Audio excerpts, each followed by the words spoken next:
মানবাধিকার নিয়ে মানুষকে আজকে কতটা সচেতন করতে পারবে?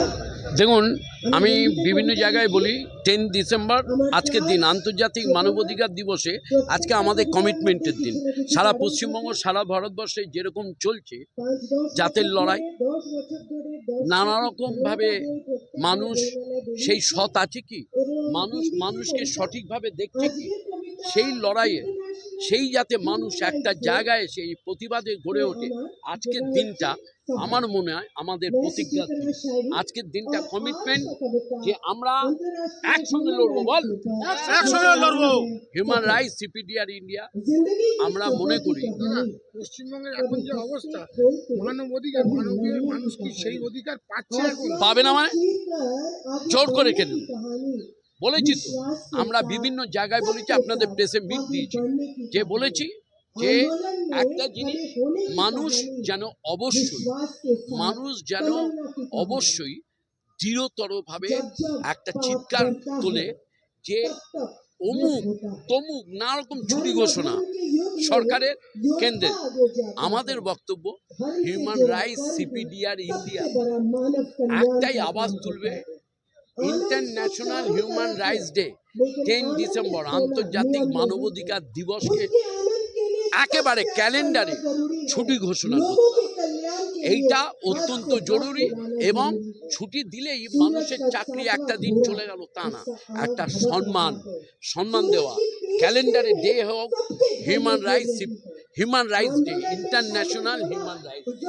আমি তাই মনে করি, এবং মনে করি আপনাদের এই প্রেসের মাধ্যমে একটাই বার্তা দেবো, সবাই তো নেট থেকে হিউম্যান রাইটস বার করে নানা রকম কাজ করছে।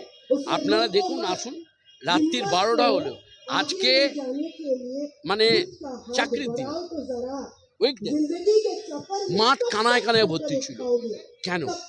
কারণ day to night human rights CPDR India মানুষের পাশে, আপনাদের বন্ধু, আপনাদের ঘরের ছেলে বিপ্লব ঘোষ এবং সকলে আপনাদের সাথে থাকে বলেই আজকে সকলে এসেছে। এই মুহূর্তে আমরা দেখছি যে সর্বত্র ধর্মের রাজনীতি চলছে, এটাকে আপনি কিভাবে দেখছেন? সুশুরি চেয়ারকে গদিকে নেব, তাই একটা জাত একটা লড়াই লাগিয়ে দিচ্ছে, এটা তো উচিত নয়। ভারতবর্ষ স্বাধীন কারাগারে করেছিল, সর্বজাতের মানুষ ছিল। এইটা মেনে চললে তাহলে মনে করবো পশ্চিমবঙ্গ সম্মান দিচ্ছেন, ভারতবর্ষের সম্মান দিচ্ছেন। তাই মনে হয় ধর্ম নিরপেক্ষ রাজ্য ভারতবর্ষকে বলা হয়, সেটা যেন বজায় থাকে। চলছে, এতে তো পরবর্তীকালে একটা মানে হতে পারে, ঝামেলার সৃষ্টি হতে পারে। এই যে এসআইআর ধর্ম, হ্যাঁ নিশ্চয়ই আমি তো বললাম যে ধর্ম নিয়ে টানাটানি চলছে। আপনারাও যেভাবে লড়াই করছেন আমরাও লড়াই করছি এক ফোরামে দাঁড়িয়ে, যে পশ্চিমবঙ্গ সর্বজাতের ভাব। নিশ্চয়ই আমেরিকায় থাকলে যে রুলস আপনাকে মানতে হবে, যারা সমস্ত দেশের কান্ট্রির লোক এখানে নাগরিকত্ব নিয়েছে, তারাও যেন ভারতবর্ষে সেই রুলসটাকে মেনে চলে। এইটুকু না আমার বক্তব্য। দেখবেন কোনো ধর্মের রাজনীতি বন্ধ হোক, সারা বিশ্বে যুদ্ধ বন্ধ হোক। আমরা বলি হিউম্যান রাইটস, একটাই বলি ইন্টারন্যাশনাল হিউম্যান রাইটস ডে, যুগ যুগ জিও। মানবাধিকারকে কেউ যদি না মানতে চান আমরা বুঝিয়ে ছাড়ব, যে প্রতিটা মুহূর্তে আমাদের থানা, আমাদের প্রতিটা মুহূর্তে কোর্ট সর্বোচ্চভাবে আমাদের সাপোর্ট দেয় হিউম্যান রাইটস সিপিডিআর ইন্ডিয়া শুনলে। কারণ এক্স জাজ, এক্স আইপিএস অফিসার না হলে, একটা আর্টিকেল হিউম্যান রাইটসের না থাকলে হয় না। Human rights CPDR India, centre of protection of democracy and nationalism India, সর্বত্র কংক্রিট এই জায়গাগুলোতে রুলস মেনটেন করে চলে। ধন্যবাদ। আমি সর্বভারতীয় সম্পাদক হিসেবে নয়, আমি সর্বভারতীয় সৈনিক হিসেবে আছি হিউম্যান রাইটস সিপিডিআর ইন্ডিয়া। আমার নাম বিপ্লব ঘোষ। নমস্কার। আন্তর্জাতিক মানবাধিকার কমিশন দিবস, মানুষকে কতটা সচেতন করা গেল আজকে মনে হয়? দেখুন, আমাদের যতটুকুন ক্ষমতা আমরা সচেতন করার চেষ্টা করছি। হ্যাঁ, আমাদের এখানে নেশা মুক্তির ভারত প্রকল্প এখনও কার্যায়িত হয়নি। এই নেশা করে আমাদের রাজ্য বহু পিছিয়ে যাচ্ছে, অনেক পিছিয়ে যাচ্ছে। আপনারা শুনলেন আমি কি কি বলেছি। হ্যাঁ, মদাসক্তি, আফিমের আসক্তি, তারপরে সেডেটিভের আসক্তি, তারপরে গাঁজার আসক্তি, তারপরে কফ সিরাপের আসক্তি, এমনকি বাচ্চাদের মধ্যেও ছড়িয়ে পড়েছে।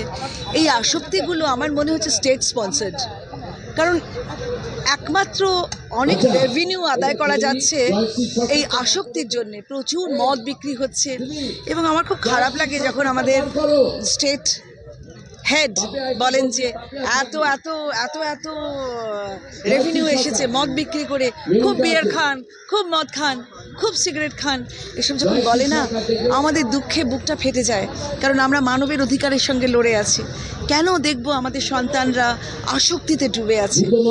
তাদের বাঙালিরা ইন্টেলেকচুয়াল ক্লাস, আমাদের ওই আপার এই যে ব্যালকনি বলি আমরা সিনেমার ভাষায়, আমাদের ব্যালকনিটা ফাঁকা নয়, কিন্তু ব্যালকনিটা ফাঁকা করে দিচ্ছে এই প্রচণ্ড মদে আসক্তিটা।